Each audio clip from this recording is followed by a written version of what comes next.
आप सभी को सादर प्रणाम। केशव जी का धन्यवाद, उन्होंने मुझे इसके बावजूद यहाँ बुला लिया कि मेरा विभाजन से कोई सीधा वास्ता नहीं है। मेरा वास्ता इतना है कि मेरे फादर साहब ने और मेरे गॉड फादर साहब ने उसको भुगता था, ये वास्ता है। और मेरे जो बच्चे हैं उनका इतना भी वास्ता नहीं रहने वाला। अगर केशव जी जो ये कार्य कर रहे हैं, अगर उसको ये करते रहते हैं तो हो सकता है मेरे बच्चों तक वो दर्द पहुंचे। ये दर्द का दस्तावेज है जो ये बना रहे, ये दर्द का इतिहास है, उस दर्द का जो बेकसूर लोगों ने कुछ लोगों की बेवकूफ़ी और लालच की वजह से भुगता। मुझे उस तरह की बात नहीं करनी जो सभी कर गए, क्योंकि मेरा व्यक्तिगत दर्द नहीं है कोई। मैंने दर्द अपने फादर से सुना या मैंने अपने दादाजी से सुना। अभी एक बहुत बड़े इतिहासकार यहाँ पे कुछ बात करके गए थे। उनको जब कहा गया कि कुछ लोगों ने अपनी ही बेटियों को मारा था, उन्हें विश्वास नहीं हुआ। हुई ना ये बात। उन्होंने कहा ना कि अगर आपने मुझे नहीं बताया होता तो मैं मानता ही ना। मुझे समझ नहीं आया उन्होंने इतिहास कहाँ का लिखा है और कौन सा इतिहास लिखा है। उन्होंने अंग्रेज़ों की लिखी हुई कुछ किताबें पढ़ी हैं, कुछ पॉलिटिकल लोगों की लिखी हुई किताबें पढ़ी और उनमें से एक इतिहास निकाल लिया है। भुगता हुआ इतिहास नहीं है जो उन्होंने लिखा है। अगर उन्होंने जिया और भुगता इतिहास लिखता तो ये लिखते कि फला व्यक्ति की मेरी माता की बुआ को गाड़ी में से, जो गाड़ी वहां से चल रही थी उसमें से निकाल के घसीट के ले गए थे और उसके हस्बैंड को मार दिया था। ये इतिहास उन्होंने नहीं लिखा। उन्होंने ये लिखा कि उस मीटिंग में ये हुआ, उस मीटिंग में ये हुआ, और गांधी ने पूछा कि मुझे क्यों नहीं बताया। जितने भी समझदार और पढ़े लिखे लोग थे वो समय से पहले लौट आए थे। ये बात उन्होंने सही कही है। जिनको पता था कि विभाजन होगा वो समय रहते निकल आए। फंसे वहां गरीब और सामान्य लोग थे जो गांव में पड़े हुए थे और जो अखबार नहीं पढ़ते थे, वो लोग फंस गए थे, क्योंकि उनके मन में ये था चलो राज भी बदल जाएगा तो प्रजा थोड़ी ही बदलेगी। उनके मन में ये बात थी।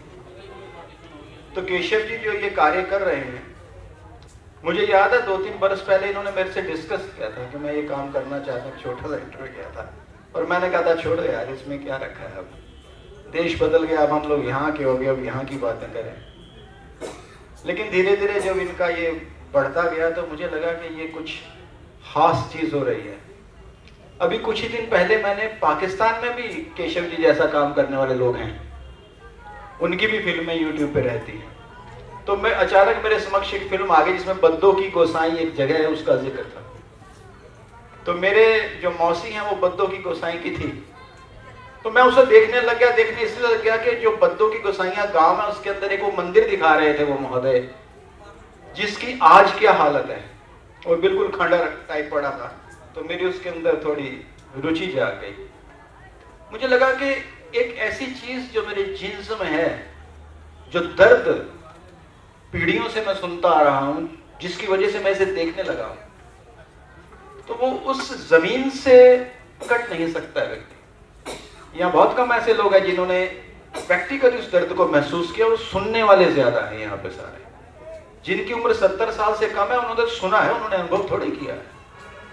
अनुभव करने वाले तो बेचारे हमें यहाँ तक खड़ा होने के काबिल बना करके चले गए, जबकि वो किसी भी जगह खड़े होने के काबिल नहीं थे जब यहाँ आए। मैंने कहा बहुत कम है, मैंने ये नहीं कहा कि नहीं है, मैंने कहा बहुत कम है। मेरी माता जी की अपनी उम्र 75 बरस की है, तो 3-4 साल की वहां रही होंगी। जो 80 बरस का है उसको चीजें अच्छी तरह से समझ में है। लेकिन जो केशव जी काम कर रहे हैं बहुत बढ़िया काम कर रहे हैं। एक दर्द का दस्तावेज है, दर्द का इतिहास है।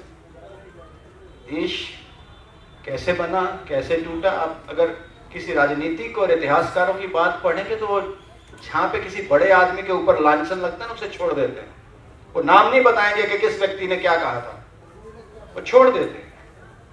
जहां भी उनको लगता है कि किसी बड़े आदमी का, नेहरू का नाम ले देंगे, छोड़ देते हैं बात। डर लगता है।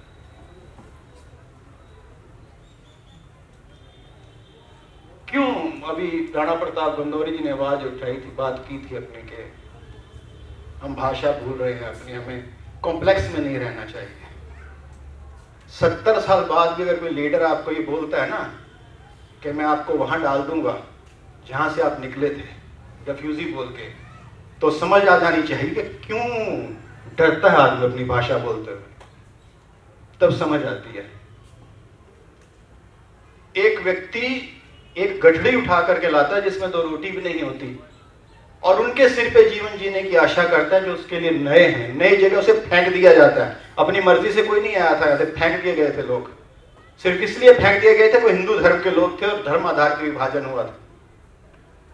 उनमें आकर के कैसे कोई अपनी भाषा और पहचान के लिए लड़ सकता है? आज केशव जी की वजह से और लोगों की वजह से हम इस काबिल हुए कि अपनी बात कह सकें, बता सके कि हम कौन थे, हमारे फोर फादर कौन थे। कितने लोग इस बात को आपको बताते हैं कि दुनिया का सबसे बड़ा सूर्य मंदिर मुल्तान में था जो नष्ट कर दिया गया मुस्लिम राजाओं द्वारा। आज भी उसके अवशेष हैं। वहां पे सूर्य की पूजा होती थी, वहां पे सूर्य की पूजा करते थे मुल्तान के लोग। खैर, मैं इस बात को थोड़ा कहूंगा कि जो उधर से आए हैं वो सभी हिंदू हैं। उसे हम पंजाबी मुल्तानी इसमें ना ही बांटे तो बेहतर है। पहले बहुत नुकसान हो गया बांट करके, ये पंजाबी है, ये मुल्तानी है, ये झंगवाला, ये फलाना ढमकाना है। अरे हम भाई एक हैं भाई, सब एक ही दर्द है सबके। भाषा की वजह से किसी ने दर्द में फर्क नहीं पड़ा किसी की। दर्द इस पंजाबी को भी उतना है और मुल्तानी को भी उतना ही है, भावलपुर वाले को उतना, डेरा गाजी खां वाले को भी उतना ही हुआ। उसमें भाषा का कोई लेना देना नहीं है। हम सब एक जगह से आए हैं, जिस जगह से आप समझिए, अगर मेरा यहाँ बिजनेस सेट है, मुझे कह दे कि तू एक गठड़ी लेकर के भाग जा यहाँ से और ऐसी जगह भेजे जहां पर मैं जानता नहीं किसी को, तो क्या हालत होगी। पता नहीं कितने ताकतवर और कितने जिंदा दिल वो लोग रहे होंगे जो इस स्थिति में आके हमें इस काबिल करके गए। मुझे तो ये नहीं समझ में आ रही कि कितने ताकतवर दिलों से वो लोग रहे होंगे। उनको मेरा सलाम है, सल्यूट है। केशव भाई को सल्यूट है कि वो इस दर्द के दस्तावेज को इकट्ठा कर रहे हैं। और ये वो इतिहास है जो बहुत कम किताबों में मिलता है। जब कोई लेखक कोई चीज लिखता है ना, ऐतिहासिक घटना पे कोई चीज लिखता है, अपनी कल्पनाएं उसके अंदर डालता है, अपना प्रेजुडिस उसके अंदर डालता है, जो उसका पूर्वाग्रह डालता है। कुछ घटनाएं नहीं होती, अपनी बना लेता है। तो इसलिए जो ये चीजें आ रही हैं सच्ची हैं, इसमें अपना बनाया हुआ कुछ नहीं है। जो लोगों ने भुगता है उसे वो बता रहे हैं, और हमारा फर्ज है कि हम अपने इतिहास को संभाल के रखें, उसे अपने बच्चों तक लेके जाएं, अपने पे खत्म ना कर दें। उससे संभला नहीं रह जाएगा। आज देश की जरूरतें और हैं, आज आदमी की जरूरतें और हैं।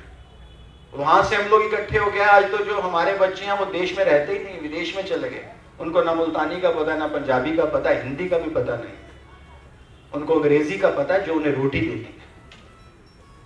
किसी भी चीज के साथ दुनिया में जब तक रोटी नहीं जुड़ेगी तब तक वो आगे नहीं बढ़ सकती। मैं बता दूं आपको, रोटी जिस चीज के साथ जुड़ती है ना, वो चीज तरक्की करती है। जिसके साथ आदमी का सर्वाइवल जुड़ता है वो चीज तरक्की करती है। तो इसलिए जो ये चल रहा है इससे कुछ निकलना चाहिए। मतलब ये सिर्फ दस्तावेज ना हो, इसे कोई एक केशव जी अगर कोई इसमें से कुछ चीज ऐसी निकालें जो हमारी आने वाली पीढ़ियों तक जाए। क्योंकि दर्द जो होता है ना वो दुश्मनी पैदा करता है, कहीं ना कहीं खुंदक पैदा करता है। मुझे पता चले फला व्यक्ति की कम्युनिटी ने मेरे बाप को ऐसे मारा था, तो मुझे उस कम्युनिटी के व्यक्ति से खुंदक हो जाती है। थोड़ा इस चीज से मतलब कि निकल करके जो चीजें निकले बाद में, वो दस्तावेज तो हो लेकिन वो कुछ हमारे लिए आशा की किरण लाने वाला हो। क्योंकि हम अब इस देश के वासी हैं, हम जितना ज्यादा उसे याद करेंगे उतना ज्यादा यहाँ लोग हमें रेफ्यूजी बोलेंगे। हम बड़ा बुरा लगता है, लोग हमें रेफ्यूजी बोलते हैं, लेकिन हमारी यादें भी वही हैं, हम बात भी उसी की करते हैं, हम रहते भी उसी के साथ हैं, हम जीते भी उसी के साथ हैं, फिर हमें इस बात से बुरा भी लगता है। तो इसलिए थोड़ा सा इस चीज को समझने की जरूरत है, जिससे वो दर्द का दस्तावेज तो इकट्ठा हो जाए, लेकिन अल्टीमेटली वो पैदा क्या करेगा, उससे निकलेगा क्या, इसके ऊपर सोचना बड़ा जरूरी है। आप सभी को बहुत बहुत प्रणाम, शुक्रिया, थैंक यू।